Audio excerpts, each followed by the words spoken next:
and them, but R. Kelly's still like, I need to see her. The very first day I walked into the studio in Atlanta, I walked in and I saw R. Kelly sitting there, and it was hot. It was hell. It was like dirt hell. And I walked in, and he looked at me. He had on a bubble coat. It was 100 degrees. This man had a bubble coat. And I walked in, and he said, "What, you a stripper or something?" So he said to me, "You a stripper or something?" I said, "No." And they said, "Oh," he was like, "Oh, okay, but she's still a stripper." No one in the world knew I was a stripper. Were you a stripper? Yeah. I graduated Florida A&M University. How did he know you were a stripper? I guess he just I had it on me. I told him, he said it. He said, she in here like, "Give me my money. I'll buy my money." I had graduated from Florida A&M University. I was Miss FAMU. I had Antonio Tarver living with him, thinking he gonna marry me. He got married on me at All-Star Week. What? He got married on me at All-Star Week. That's why people can never talk about me and what I've been through. Antonio Tarver, I'm living with him. Everybody in Memphis, she living with Antonio Tarver. Hey, Antonio, as you be Snapchatting, you be screenshotting my Snapchats. I see your name. You gonna try to marry me and be with me, and you gonna get married at me, and also we can leave me with. Wait, but you did that with the doctor to the Grizzly Man. Whatever. What I started. So imagine being with a boxer, just let you everything. He leave you with $10,000 in the Jaguar. Imagine having a degree, getting into 3 law schools, and having a degree, and everybody in your hometown thinking you that girl. And this boxer that when he got married at you on All-Star Weekend. At All-Star Weekend, Jason. Is he still married? Oh, that girl took him and opened a bunch of beauty supply stores. He ran that Snapchat in my Snapchat. You know what I'm saying? After everything he did to me. God bless him. So you went through all of that. So then you walk in, R. Kelly, we ain't gonna be getting to the Mace situation. It's how making a little laugh now. He about more. So then we gonna you gonna have to forward my book. Okay? Where is the book done? No, I'm gonna do it. You know what you need to call it? The Good Book by K. Michelle. Not the Bible. The Good Book. The Good Book. Because it's all true. Yeah. Ain't nobody supposed to ever judge me what I went through. Everybody supposed to applaud me as a black woman. Like, God, no. So you done went through everybody. Mace, Antonio Tarver, you ended up in R. Kelly house. You done did all of this. So you walk in with R. Kelly. I remember, like it was yesterday. Walk in, he said, "You a stripper?" And I said, "Huh?" And then I ended up saying, "Yeah." He was like, "Yeah, you came here like, give me your money. Give me my money." I was like, "I'm hungry. I gotta go." I remember the walk out. He ordered me, and I started writing these songs. And that man was so amazed by the records. And it was over. So are you somebody that can separate the music from the man? Absolutely. You know, some people don't Absolutely. Some people be talking about, "I'm never playing R. Kelly songs again."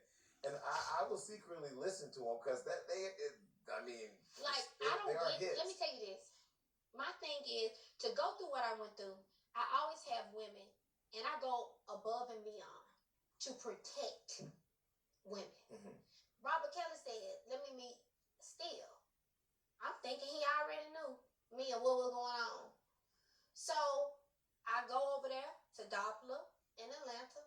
I walk in, and he said, "Oh, you strip?" I was like, he said, "Well, you give me that." So I did music. He said, "You wrote that? You did all that?" "Yeah, but I'm hungry." And he was like, "No, I'm gonna give you food." One thing about Rob is, if he trusts you or whatever, he never wants you to leave. So imagine the only thing that saved your career. Your ex was blowing the budget. No one on that whole label had an open budget but me. So everybody's open budget was funded through me. And R. Kelly going to them, and guess what he told them? What? Your gimmick is She looked like this, and she sang country music. This ain't Mary J. Blige. New Old Spice Cosmic Quest. I mean, just cut off your hair with this big and go yoga. Like, I never went through no abuse, none of that. Were you and R. Kelly ever intimate? Oh yeah, absolutely. I love him. Really? Have you ever said that? No, but I mean, think people know from. What? K Michelle. K Michelle. You go, girl. I know that's right. The songs. Art doesn't always imitate I life. loved Robert Kelly. I loved him. And everyone knew that. I loved. Like loved in love. Really? I loved him because I felt like I could write songs. I could write a song. But he was the only one to say to me, you got 3 minutes and 30 seconds to make a movie. Every word counts. And to this day, I feel like a lot of things, I feel like R. Kelly is wrong and it's horrible. Horrible. Did I sit there and witness that? No, I don't know. I wasn't there. I wasn't there. But did I check on women and say, are y'all okay? Or this what I did? Because that's just me fighting for women. And I feel like women are women. I'm going to stand in my strength. When it comes to him, I just remember listening to Michael Jackson records that are not released. And I'm going to leave it at that. I know that there are Michael Jackson records that are not available to the public. And there are Jackson 5 records with Michael included. Y'all found the tape, but y'all didn't find them records. So whatever that is, or whatever is going on in that, me as a writer and me as a musician, I got to experience one of the greatest writers of all time, ever. When R. Kelly was taken into jail, I was in the studio with Jazzy Faye, and I was in the booth. And imagine standing in a booth, like really standing in the booth and singing, and then the screen is up of the jail, and you look up and you see your mentor being taken into jail. No one ever thinks about how that made people or anything feel. And just being cool, like, you know, he got an answer for what he did or whatever. And I don't think people understand, like, that man taught me about writing and this and that. And to hear what happened to those women and family, I hurt so bad for those women. And I just hurt for all parties involved. But if a person saved you from another abusive person, to watch a man take me from an abusive person and say, you're not going to abuse her. I don't know what. You know what I'm saying? I wasn't there. Right. I didn't see that. When I say people going to answer for their money and certain things, I just feel like my whole industry career has been a big over. And it's never been about music. I feel like I've always been the one that people know will tell the truth, will be this and that. And I feel like that has stifled my career. And I feel like people have tried to keep me, you know? Do you feel that way? Because I see your fans. Like, when I say... Not fans, industry. Oh, industry, got it. Okay. I always say I'm the people's... On that note, she's not talking no more, but okay, she started crying. And that made me almost cry.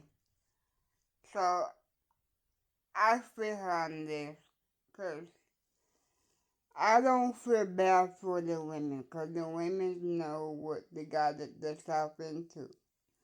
If R. Kelly's a freak of nature, and you're going to be with R. Kelly, the freak of nature, don't holler rape after the fact.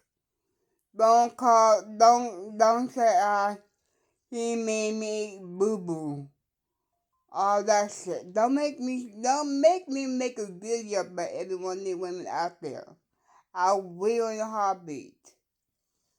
I'm going to bed. I'm going to tomorrow or tonight. I will go on YouTube and start to go up and down these videos about Jason Lee and Kate Michelle, the first interview they did together about R. Kelly. And I will bring that to you tomorrow night. Love y'all. Peace and be out.